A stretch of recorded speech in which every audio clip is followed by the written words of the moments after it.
Hey everyone, welcome back to our channel. We're the Dawnties. My name is Rochelle. Who am I? We know who you are, just say it. What'd you say? No, I'm not going to. Why not? Because no. I'm your favorite Donna. She's not fun. I'm so sorry.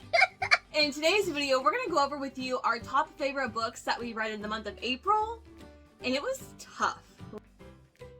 So we actually have 3 books apiece that we're going to talk about. I have a special package that I'm going to share with you guys, and then we have a trilogy that is like the top of my list so far for the entire year. It was good. So good. So we're going to talk about that at the end. I listened to the audio book. I didn't read the physical book. I listened to the audio book of 4 Aunties and a Wedding. By Jessie Q. Sutanto. And I enjoyed it. I did. I think I liked the first one better. Yes. This one is ridiculous, but it was so good. And I did listen to the audio while reading along with the book. And so if you don't know what this is, this is the sequel to 4 Aunties and a Wedding. I know we talked about last month and loved. This is 4 Aunties and a Wedding. Dial A for Aunties. There you go. It's a sequel to Dial A for Aunties, which we talked about last month being one of our favorite books that we read last month for both of us. Yeah.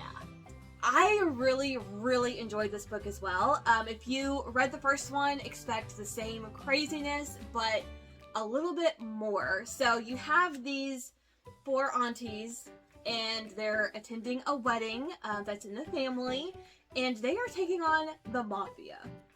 I'm just gonna leave it at that. It is so funny, so good. But yeah, I do think the first one is better, but this one is even more ridiculous, and it'll keep you laughing as well. Yeah, I was laughing out loud. So good. I think I read 5 Colleen Hoover books this month, and it was very hard. I wanted to include She one. had a hoop fest. A food fest. There you go. I am loving every single one of her books, and there are so many that are hyped and so many that I was like, oh my gosh, how am I going to choose a favorite? I decided to go with November 9. So the reason why I'm going with this one is because it's not talked about as much because it is older, but also you get a glimpse of another character or another pair of characters from Ugly Love make an appearance in this book as well, so you get to see what they have been up to since their story ended in Ugly Love. So it's all in the same world. Yeah. This is a romance book, and it is about this girl who is moving from LA to New York, and on her very last day in LA, she meets somebody who kind of rescues her from her father in a situation. And so because she's moving away, they hit it off really well. There's a really good connection between these two, a lot of chemistry, but they're both 18, and they decide to just every year on the same day meet up and spend the whole day together and whatnot. And so you're basically going through 5 years of them meeting up on this one day, and they have no communication any other time of the year, and it is just so... It's very deep. There's a lot of trauma that happens, that happened in the past, and there is a connection between these two for a reason, and it all comes out in the end, and this was just so good. This is the one that has stuck with me the most out of all the Colleen Hoover books that I have read this month, but I recommend all of them. So, but this is the one I really wanted to talk about because it's a unique premise. Okay. I really liked it. She won't read it, but... Oh, it's one of them romance books. But there's so much more than a romance. They're life. They're not rom-coms or Hallmark movies. These are like real life romance. You know what I mean? I like my scary thriller crime books. Okay, well there you go. This is my first recommendation for this month. The next one I read was The 7.5 Deaths of Evelyn Hardcastle by Stuart Turton. It's right. Yeah, we'll put it up. Stuart Turton. Okay. Okay. So I enjoyed the premise of this. Okay. I think I gave it 4 stars. Okay. So think Groundhog Day, and you're living the same day over and over and over, but there's a catch. Uh-oh. You have 8 different people that you inhabit their bodies, and you live, so you have 8 days, and you live a day in each one of these people's bodies, and it's a cycle that just keeps going over and over and over. And in order to break that cycle, you have to solve the murder that happens on the at like 11 o'clock on the last day. It's interesting. I really enjoyed that premise of the Groundhog Day and it playing the same thing over and over again. But it's different people. And you're one person that goes into all these different people, and you have to use all these different people's characteristics. Some of them think better than others do, and that helps you to end up solving the murder at the end of it. So, did you solve the murder? There's a couple of twists. Okay. There are a couple of twists. I was kind of there, but then I was like, but yeah, I enjoyed it. Now, the heart-pumping thriller that I read this month that I still think about, and I read this like in the first week of the month. This is called The Chain by Adrienne McKenty. You guys, this book, like, I am still thinking about it. So this is a heart-pumping thriller, action, like you have that emotion, very similar to how it made me feel reading No Exit a couple of months ago. Just that oh my gosh, what's gonna happen next? But the only thing is, this book is split up into two parts. So basically what The Chain is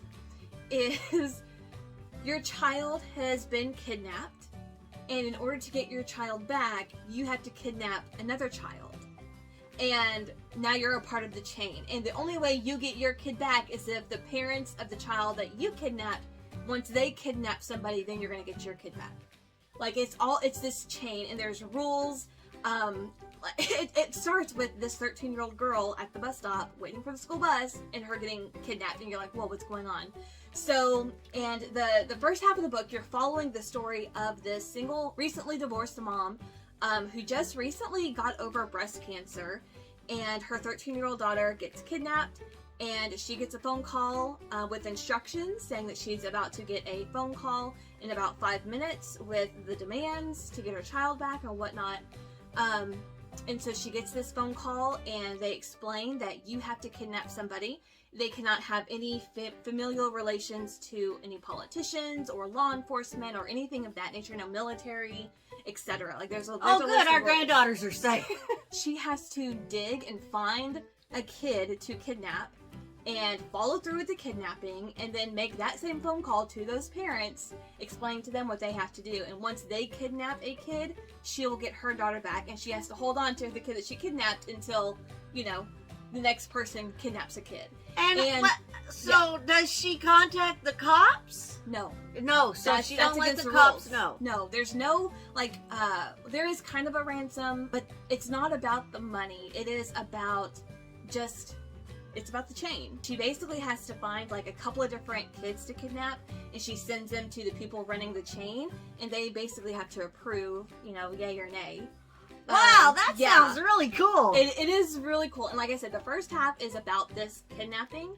The second half is what happens after the kidnapping, which goes into how the chain started, who started it, what's the history of how long this has been going on, because they tell everybody this has been going on for decades, and that no one's ever heard of it because they follow the rules. They don't contact law enforcement. If you contact law enforcement, they will instruct the kidnappers to kill your child. The chain will kill the parents, and then they will start over with somebody else to take your spot in the chain. Wow. So I'm really finding I am loving thrillers that have a morally gray area, questioning your morals, because who in their right mind would kidnap a child? Well, you may say you wouldn't, but under the right circumstances, you would, to save your child. And I'm telling you, I read this so quickly, and I'm still thinking about it a month later. Just, wow, this one really got my heart pumping. You're gonna have to read it physically. No, I might have to see if I can get this one on my Kindle. Okay, well, I know it's not on Scribd, and it's not on Libby. So, I might actually have to buy a book on my Kindle. You can read the physical copy. I know. But if you're wanting that intensity, feeling that just non-stop what is going to happen next, read this. And the way it ends is wow. Like, it was a really huge action scene at the end, and it was good.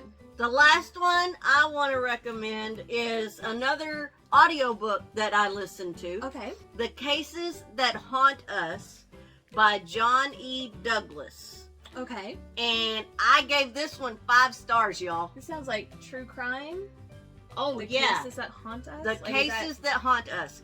This guy is a former FBI profiler. So think Criminal Minds. This dude was the head of Quantico profiling department. Okay. He went and took all of these cases that were never solved, from like starting with Jack the Ripper, going all the way up to JonBenet Ramsey. Okay. Yeah, and he even talked a little bit about OJ. He took these cold cases throughout history. He goes through all of these cases and basically says, this is what those investigators did right. This is what I would have done differently for that time period. Okay. And this is how it would have been different had this been happening modern day. But, ooh, that's interesting. That's an interesting twist to think about it happening today and what the process would be like. Exactly. Because, I mean, the one thing that comes to mind for me is JonBenet Ramsey. There was a lot that was mishandled. Definitely, But and he then again, goes for that- really into that. For that time, like, I don't know if that was common because they were rich. They allowed people to come into the house and didn't. Well, and you know what I the mean? town that they lived in didn't have murders. Yeah, so it's like that's an interesting thing that if that were to happen today, there's a whole bunch of procedures that would be enforced. He even talked about Lizzie Borden, y'all. Lizzie Borden. I know the name. I don't know. Oh, I'm gonna make you watch a Lizzie Borden movie. I love the Lizzie Borden. Yeah, I'm getting her into my true crime, y'all. I don't know about that. I'm getting her into it. I don't know about that. But that's cool. The Cases That Haunt Us, I really, really enjoyed listening to this former FBI profiler just break down all of these cases across history. I really liked this one. Okay, so before I share the last book that I'm recommending, I'm actually going to open up my package because if she had not read this book and talked about it in our last month's video, I would be talking about it now because I think this was my favorite book that I read this month outside of the trilogy we're about to talk about. And I borrowed it from the library on my ebook, as an ebook, so I read it on my Kindle. And I absolutely loved it so much. I actually went on and bought the UK edition of this book. And I do love the US version. It's black and red. It's amazing. I'll put it up on the screen once I get this one out. But there was something about the UK version that is just stunning. So we're not going to talk about it, but just know that this has both of our stamps of approval because this book is incredible. Yep. And it is, I haven't seen it yet. It is... Oh, wow! The Maid by Nita Prose. So, like I said, this is the UK edition. I just love the details of this one. Even though I love the color scheme. Yeah, red and black. Version. You can't go wrong. But this one has more elegance to it, to the cover as a whole. And the details of, like, the actual hotel right here. I think this is more representative of the story than the US version just because it's so elegant looking. And I absolutely loved this book so much. But like I said, I'm not going to talk about it. But this would be my slot here, but she's already talked about it. I like Molly the Maid. Yes. One last thing I want to say about The Maid. The epilogue is jaw-dropping. So instead, I'm going to recommend a Simone St. James book, which is The Sundown Motel. So this is this is a mystery, thriller, haunting. There is paranormal elements in this book. So I think last month we recommended the Book of Cold Cases, which was her newest release book. Since then, I have read 2 other by Simone St. James. One is The Broken Girls, this one, and then this one, The Sundown Motel. I think I prefer this one over Broken Girls for sure.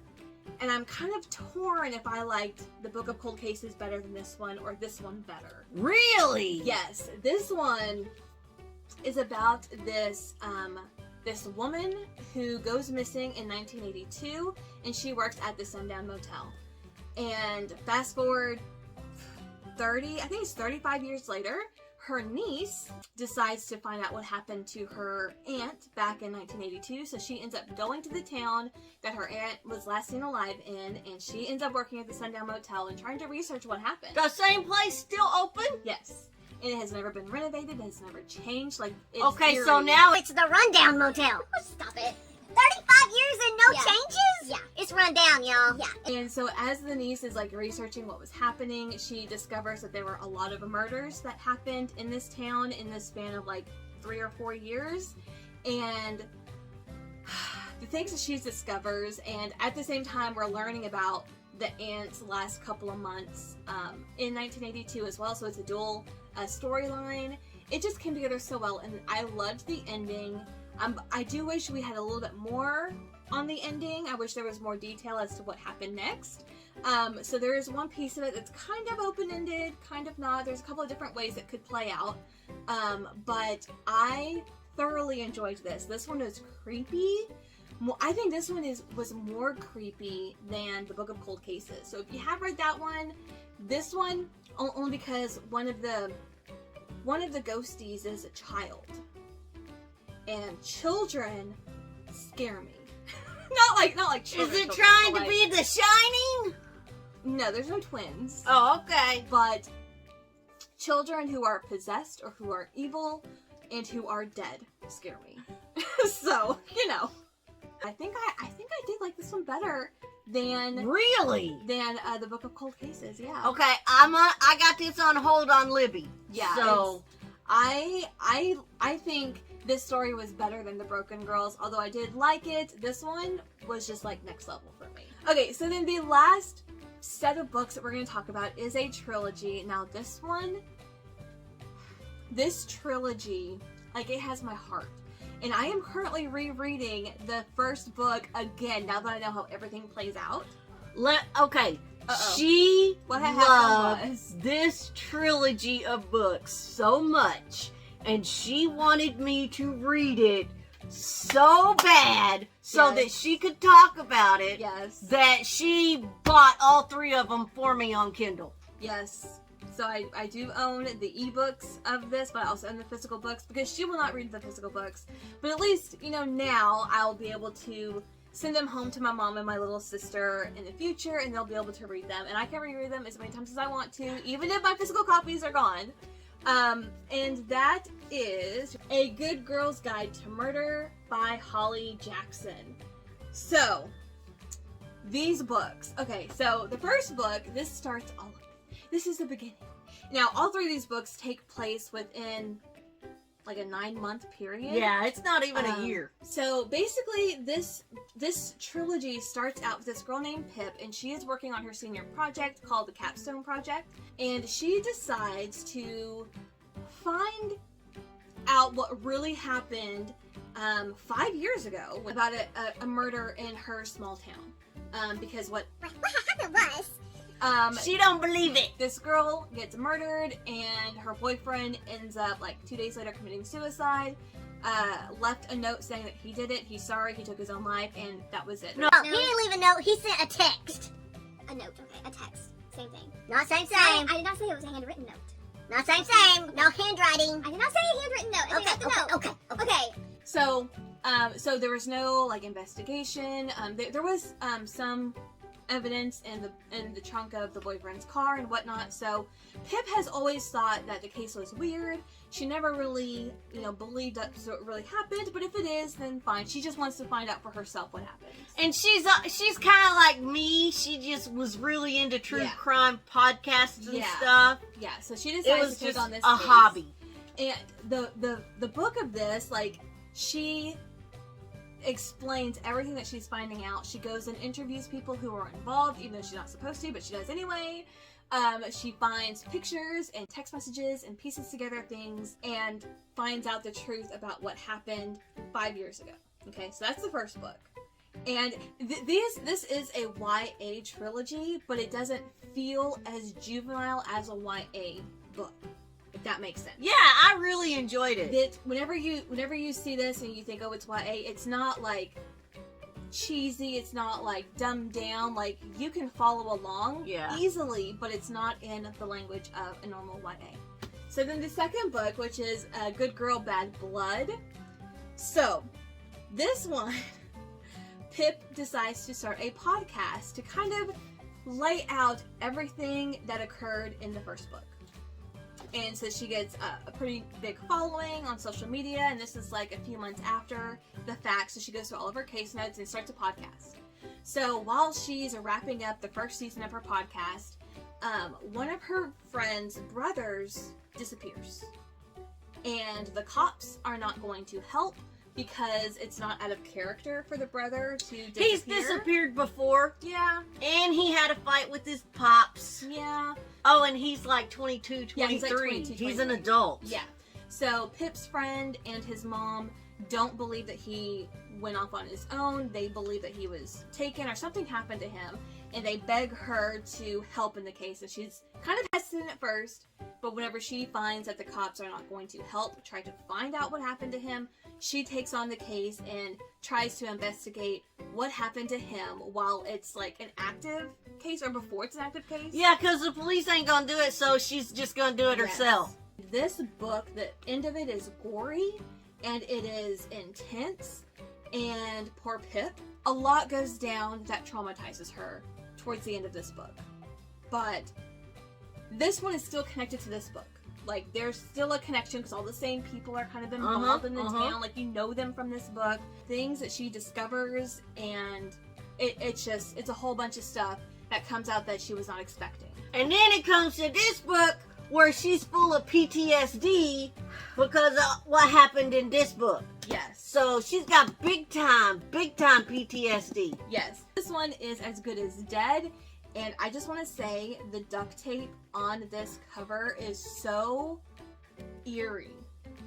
Oh my, like I see this book and I get chills because it definitely correlates to the story. So, in this book, not only is she dealing with severe PTSD, she is also being sued for defamation and because of her podcast. Because of book 2. And on top of that, someone is out to kill her. And oh my gosh, when I tell you this book, I could not put it down. And I was so intimidated because this book is so thick. It's over 400 pages. I think I read it in 2 days because I could not stop reading it. Because I wanted to find out what happened to Pip. You start, by the time you're at this book, you know all the characters, you know the entire story. And more stuff is coming out. More things come out that you were not expecting to come out. That you couldn't even imagine was a possibility. Not like in it couldn't really happen. This could really happen. Yeah. And you fall in love with Pip and her beau, which I absolutely love them together. Like, it is so intense. It's so graphic. Pip is so smart, and it's kind of scary. It's kind of scary. But I will say, the very last page of this book, I did tear up. Not me. You have no heart. But you were like, oh, 3 minutes. And, you know, we're not going to finish it. But 3 minutes. You did comment on that. I did. Yeah. So I if you don't read anything else we recommend, I would recommend this trilogy. Yeah, it's a good one. I really enjoyed it. Like I said, I'm rereading it. I am going to slowly reread it now that I know how everything plays out. Because these are just so good. It may be classified YA, but old ladies like me enjoyed it. Yeah, and this book has a lot more adult language in it, even though it's like 9 months after the first book. Well, she's lived some stuff now. Oh my gosh, has she lived through some stuff. Okay, I know that was a lot of book talk, but I am just on a roll. Breathe. I am on a roll with the books and the reading. And I think I've read like 76 or 78 books already this year. Yeah, and I've only read like 52. Yeah, well, I can say that this month, I think the month of April, I'm ending on like 25 or 26 books, but I do have to say, a lot of that is thanks to audiobooks. Because I can listen to the audiobooks, read along, or just listen to it while I do other things. So I'm able to get through a lot of the books that I want to read a lot quicker, but it makes it harder to find like my top favorites. These are the 3 books that I highly recommend that I read this month. These are the 3 books we both say you should read it. Read them. You should read these. 4 Aunties in a Wedding, 7.5 Deaths of Evelyn Hardcastle, and Cases that haunt us. the cases that haunt us. So leave a comment down below. Let us know if you have read any of these or if you've heard about any of these that you want to read in the future. Let us know. There are so many books that we've read that we want to recommend, but we're limiting it to only 3 because, I mean, we can go on and on about just 3 or 4 books. Yeah. Alright, that's gonna do it for us today. Thank you guys so much for watching, and we'll see you in our next video. Bye.